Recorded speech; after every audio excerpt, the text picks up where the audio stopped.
The fact is that we live in a strange world today. Since the beginning of mankind, there have always been some that predict the end of the world is about to happen. The end of the world is nigh. But they've been proved wrong ever since the beginning of time. And we do not take them seriously. So the question is, why with 50 years of climate change predictions, every one of which has been proven wrong, are we even taking climate alarmists seriously? And to be fair, it's not just the so-called climate scientists. It's the politicians as well and the mainstream media. And we'll start with just one example from 2019. It applies to all parties, but in this example, we've taken the Labour Party and their commitment to plant 2 billion trees in the UK in 20 years. Not all newspapers fell for this ridiculous claim, but let's look at a fact check from The Guardian. They claim the programme is ambitious, but not out of sync with expert thinking. So just look at how ridiculous this plan is. This plan would require forests that are about the same land area as the whole of Wales. So taking that land area, no matter how it's spread out, and what we'd have to move out of it to make room, just let's consider it to be Wales. Well, you'd have to move out all the people, you'd have to move out all the transport of all types, do away with all the roads, you'd have to move out all the factories, all the hospitals, in fact, everything, including doing away with all the farmland, doing away with all the forest there, because this is additional forest, so all the forests there don't count. There would be nothing left in Wales now but a planting area for a forest. And as you have only 20 years to plant these 2 billion trees, you'd have to plant them at the rate of 3 per second. But hold on, that's assuming you can plant all year. You can't. Maximum time is 6 months a year for planting. So it's actually by 40 years you require to do this job, non-stop with 3 trees every second. Labour's manifesto is a manifesto for hope. That is what this document is.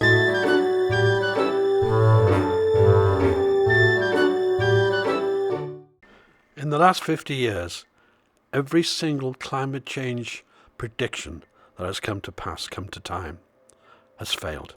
Not one has been right. We can't deal with them all because there are just too many, but we're going to deal with some fundamental ones that may surprise you. And we're going to start with a cuddly polar bear.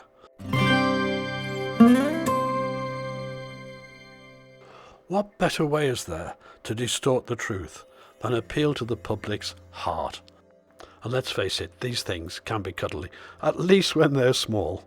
So what doom and disaster did they forecast here? Yes, populations reduced to a mere 7,500 or so, facing extinction. And I wonder why. Hello, my name is Andrew DeRoche. I'm a professor of biological sciences at the University of Alberta in Edmonton, Canada. I'm here on the shores of Hudson Bay today, not too far from the town of Churchill, Manitoba. And I'm just going to address some of the threats that are facing polar bears. The number one threat is climate change. So there we are, a total catastrophe coming for polar bears, down from around 18 to 20,000 to 7,500. So what was the estimated population some 9 years later in 2018? Well, in this detailed report in 2018, which anybody can look up on the internet, the population was estimated to have increased to over 30,000. So the forecast was not just slightly out, it even had the wrong direction. There was not even a decrease, there was a big increase. Suggested setting aside money from tourism revenue to buy not just a new island, but a whole new country in case the battle against sea level rise is lost. So both the Maldives and Tuvalu are predicted to disappear below the waves. What happened just 8 years later? Yes, both Tuvalu and the Maldives have now been shown to be growing in size, the exact opposite of the prediction, and that is simply by satellite and aerial photography. Again, the exact opposite of what was predicted. But let's just look into sea level rise a little bit more. And for this, we'll go to a world expert on sea level rise, Professor Morner from Sweden. This is a list of his qualifications. He's even been given awards for his contribution to sea level science. He has publicly slammed the so-called scientists, the alarmists, for the way they operate, almost like a mafia in suppressing opposition. As he explains here, you're not allowed to go against the consensus. And I repeat, that is not science. The alarmists even organize a blacklist, the antithesis of science.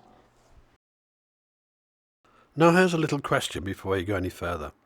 Are the seas throughout the world just finding their own level? So basically you have the same mean sea level, allowing for tides, etc., throughout the world. The emphatic answer to that question is no. There are major variations in sea levels throughout the world because of the spinning of the Earth, because of geological factors, etc. Enormous variations. But here's an interesting fact. Just with the Gulf Stream, which carries more water than all the rivers of the world combined, in that Gulf Stream, the centre can be 5 meters higher than the edges. Professor Morner studies the science in the field. He measures the sea levels. He looks at the coastal erosion. He looks at the continental plates moving below the sea. He examines all the physical factors to determine the history of sea level and therefore predict its future. To do this, he splits the factors into 3 main groups, as shown here. As you go into the science of this, you find out that the actual satellite telemetry shows no significant rise at all in the world's sea levels. The ENSO event shown in this graph is the El Nino Southern Oscillation, and it's a periodic thing that happens, and it's well understood. But after that, the sea level returned to normal, with no trend at all. So what is Professor Morner's conclusion? Well, his conclusion is that sea level may be rising up to 1 millimetre a year, which is a centimetre every 10 years, or 10 centimetres in 100 years. And that's as we come out of the mini ice age. As we deal with all the failed climate alarmist predictions, I think it's important to understand the techniques they use to deceive you. And so we're now going to turn to that, because this gives a background to explaining how you're being fooled. And we will start with the starting date con. Just imagine that this pattern here, this wave, is a cycle of rainfall or temperature or any weather event. And say there was a cycle, just pretending for the moment, and that cycle kept repeating itself like this wave does. Well, what would happen if you just took a part of the wave, and in that part of the wave you cut it off at the lowest point and then showed just the part coming up, and then gave a scare story on, wow, things are happening, things are increasing? That would be a very distorted picture, because you're just showing part of the curve. Well, that's one of the tricks the alarmists do, and they choose different starting dates depending on the subject they're following. To explain this, I've taken a section from probably the best climate change site on YouTube, and that's Tony Heller. I'll hand over to him to show how this con is practiced on this particular one, Arctic sea ice. Hello, this is Tony Heller from RealClimateScience.com, the climate science guy setting the record straight about climate.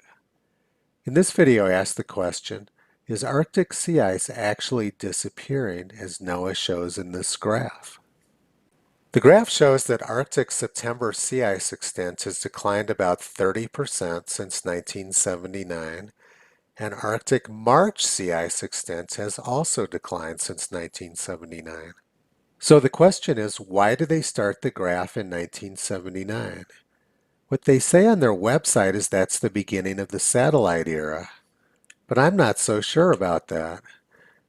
This graph is from the 1990 IPCC report, the Intergovernmental Panel on Climate Change, and it shows NOAA satellite data going back to 1974. Note that NOAA starts their current graphs right at this peak in 1979 and leaves off all the data prior to that, which was much lower. Why do they do that? Well, the reason why they do this is simple.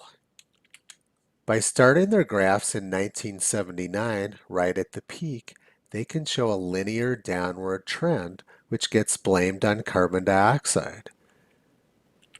But if they started their graph when their data actually begins in 1974, then it would look like a cycle which goes up for a while and then comes down for a while, and that doesn't correlate very well with carbon dioxide. This story already looks bad for NOAA, but it gets much worse. There was another report written in 1985 by the Department of Energy titled Projecting the Climatic Effects of Increasing Carbon Dioxide. This was done by a study group who was the predecessor to the IPCC, and they showed Arctic sea ice data going all the way back to 1925 when it was high, then it declined to about 1955, rose again to 1965, and declined again to about 1974 when the IPCC data began from the 1990 report. It shows cyclical behavior rather than linear, and no correlation with carbon dioxide. So what happens if we merge the 1985 DOE graph and the 1990 IPCC graph?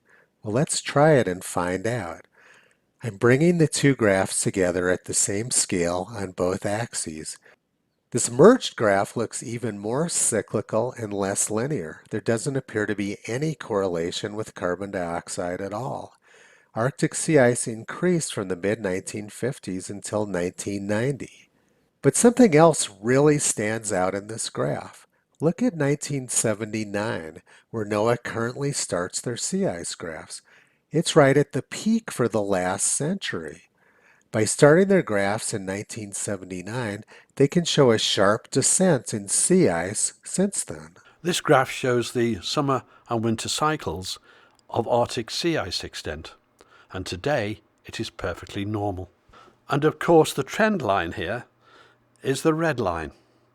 No alarm needed on this, is there?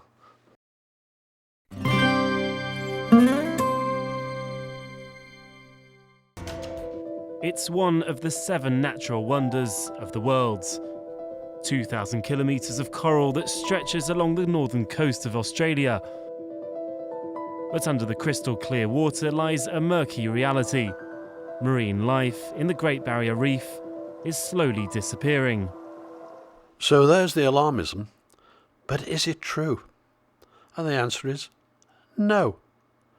Let's take a look at a proper study that was done by a Dr. Peter Ridd and the penalty he paid for telling the truth about the health of the Great Barrier Reef. I'm delighted to say that we have a great man who is coming to join us. He's a regular on Outsiders. We've had spoken to him many, many times before. He's from Townsville. He's the man, in my opinion, who put the great into barrier reef studies and academia. He's the marine geophysicist and former professor at James Cook University. Typo, obviously. Peter Ridd was the head of the physics department from 2009 to 2016 and head of the Marine Geophysical Laboratory at that institution for 15 years. But, as we all know, he got punted and then took them to court and won, and they're now appealing. Peter Ridd, welcome back to Outsiders. Great to see you, mate. Where they came out, a study came out and concluded, and you can give us the correct story, but basically that they looked at a study by James Cook University and found that they couldn't replicate it, a failure to replicate of 100%. Sounds pretty damning. Talk us through it, Peter Ridd. Well, it was actually 8 even more studies from James Cook Universities which were looking at the effect of climate change on coral reef fishes. Some of these fish were supposedly doing really strange things in high carbon dioxide atmospheres. Instead of swimming away from predators, they'd swim towards predators, they'd lose their eyesight and do other strange things. Anyway, a group of scientists, international scientists, who I call the Magnificent Seven, tested these 8 studies and found them to be 100% wrong. 100% failure rate. Is it incompetence, or is it, as James suggests, pure activism that's behind it? It's a deliberate action because they want to produce a certain result, or are they just inept? We don't know in this particular case. Remember that in most of the scientific literature, and most people don't realise it, that about 50% of the scientific literature is faulty. So when a newspaper publishes a study from a university, you know, such and such causes cancer or whatever, 50% chance it is wrong. Wow. But in this case, it was 100%. And you actually have to try really hard to be wrong 100% of the time. And the more missing data, we get more missing data from all sorts of places. Talk us through this one, Peter. Well, essentially, we've got coral growth rate data. You drill a hole in a big coral, and it actually lays around rings like tree rings. And we know the coral growth rate from about 1572 to 2005. But the scientific organisations, despite telling us that the reef is in terrible danger, they haven't bothered to take any data from 2005 to the present. Oh. So, and they also claim that between 1990 and 2005, there was a massive collapse in coral growth rates, which I'm utterly sure is incorrect. But the terrible thing is that we actually haven't got any data for the last 15 years, and you've got to ask the question, why have they not bothered to take that data? So in this crazy world, where people claim to be scientists and actually sack people for telling the truth, what happened in the Peter Ridd case?